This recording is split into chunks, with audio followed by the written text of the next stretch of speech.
Prophet Ireti Ajanaku, late spiritual leader of Christ Victory Chapel International, seems to have become more popular after his death. There were claims that the popular gospel singer, Tope Alabi's spiritual estranged father was a cult member, but it does not end there, as another shocking revelation has surfaced on the late Prophet Ireti Ajanaku. One of his close aides who worked for him for 5 years, Emmanuel Olasemeji, who is a furniture maker, opened up to Encomium Weekly on Wednesday, September 18, 2013, on the late prophet he knew. Excerpts: How did you become one of late Prophet Ajanaku's aides? The first day I saw him, I was not attracted to him because of his physical look. He bleached. However, when my boss, who was one of his church members, introduced me to him, he prayed for me. My decision to visit his church was based on curiosity. That was in 2007. Sincerely, there is no way you won't marvel at his preaching. He preached with persuasive and authoritative words. I was wowed. And that was when he was about completing his multi-million naira mansion. And most of the church members volunteered to assist the builders. He asked me to work for God in his house and do the furniture. I can't lie to you, when Prophet Ajanaku spoke, you would think it was God. His church members saw him as God. He often told us that he wines and dines with God, and that if he wants anybody to die tomorrow, it would happen. We all respected and feared him. You dare not say no to his request. He said he had the power to save someone from ultimate death. My decision to open up was not to malign his character but be factual. Even before his death, I confessed this feat openly to him. I can't doubt his power, but not as a Christian. For instance, someone came to see him. He said some people predicted he was going to die at a certain date. Thus, he was warned not to go out. Prophet Ajanaku closed his eyes for a minute and the next moment said the man should go out that day, that nothing would happen to him. And nothing happened to him indeed. I can say that though he was very powerful, but his lifestyle and character were questionable. How many months did you work in his house? I stayed inside his house for 9 months to complete the whole job. The reason was that most of the job was done at night. He won't allow you to work on the upper part of the house during daytime until he gave you the nod. And mostly at night. If you complain that it would disturb people staying with him, he would say, as the owner, all I needed was his approval. How would you describe him? Although he wielded spiritual power, but he was not a man of God. The bubble burst some years back when one of his personal aides, Mr. Edfiso, traveled with him to South Africa on a missionary assignment. The aide is quite educated. He is an elderly person. That was in November 2010. And there is one thing about Prophet. Whenever he is angry with anybody, he would tell the church members that God is angry with such person and that anybody that relates with such a person would incur the wrath of God. Thus, once you incur his wrath, the whole church would stop greeting you. Before they traveled to South Africa, there was an issue on ground. He was renovating the church. He engaged the services of one of his church members who sold woods and planks to supply the church. I supervised the project and it was an 750,000. He was to pay after the project. After the project, he refused to pay. And the member knew it wrecked his small business.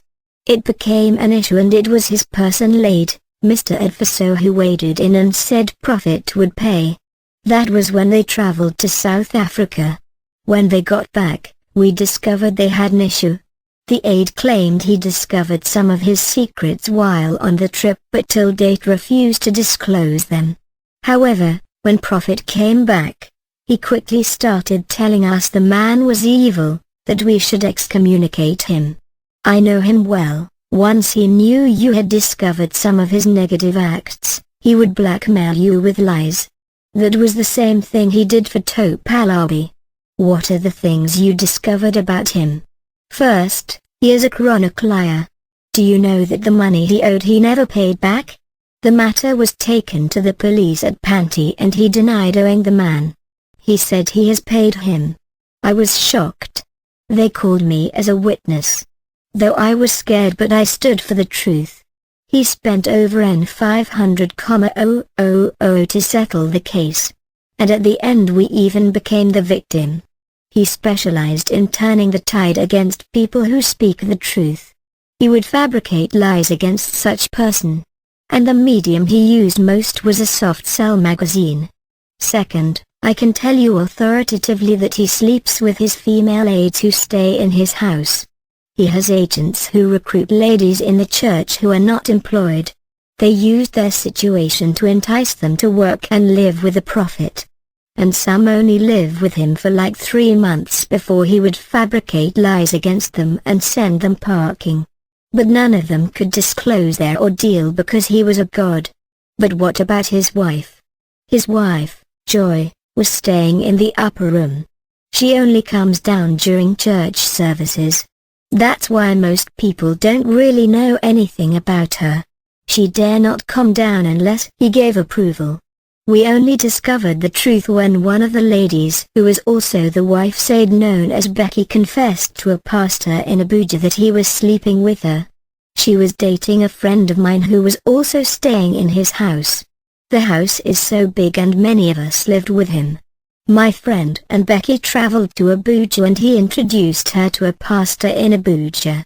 That one now said Becky has a secret and unless she revealed it, it would affect their relationship. It took her 4 days to open up that she has been sleeping with late Ajanaku. She was scared she would die after the confession, but with prayer in Abuja, nothing happened to her. Although we were suspicious, but she gave us instances which we were aware of and revealed how other girls too are his sex slaves. Also, most of his members go to the church with their wealth but left poor. He was very rich. He swindled them of their wealth and virtues. Though we have never seen him with charm before, but he often told us he knows about all incantations because he had been into all sorts of occultism before he started his ministry. He said they are all powerless compared to God's power. He is a pretender. Once he was about to discard his enemies, he would say negative things about them, and since we were not privileged to see or hear from God, we believed him. That's what he used on those girls too. He bleached and encouraged the girls to use the cream. I had to leave in 2011. I spent 5 years with him. Is it true that he once had a wife? Yes. It's no secret that he had a wife and 2 kids who died before he started the ministry. Aside that, he had a baby out of wedlock, but he rejected the mother. What's the woman's name? I don't know because he was even the one who revealed it to us when the mother came to collect the boy's allowance of N20,000. Only few aides knew. I was so close to him because I worked for him. He had forums in that house which are exclusively his own. He had a particular room that if he was there for 3 months you won't know. The ministry spokesperson, Tozin, was contacted over some of these allegations, but he declined to make any comment. Please, I have nothing to say.